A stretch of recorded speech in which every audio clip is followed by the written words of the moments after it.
Okay, Mike. So what is something that every instructional designer should read at least even once?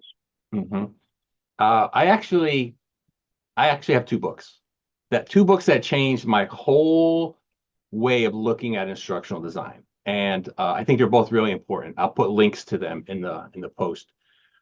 One book is called Make It Stick, and a lot of people know of this book, so I'm not, it's not a novel thing, but you really, if you're an instructional designer, you should give it a look because it changed my whole way of thinking in terms of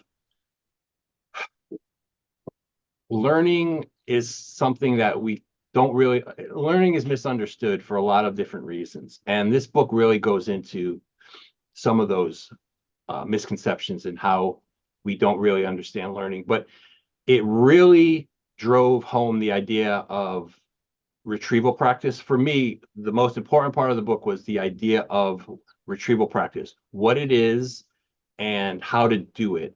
And it really changed my thinking about instructional design and the idea that, the brain, when it has to go back and retrieve, it's the best thing you can do for learning is going back and retrieving.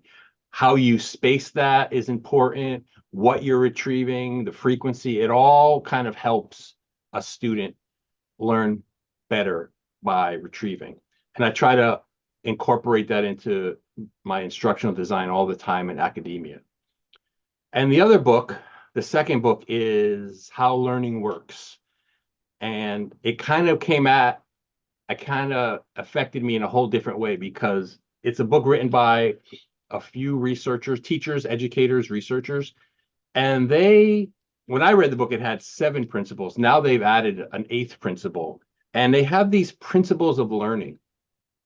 And I was able to look at these principles, and my mind opened up to all the different ways that I could create assignments and projects and help teachers incorporate these. For example, one of the learning principles is the idea of metacognition, and the thinking of thinking.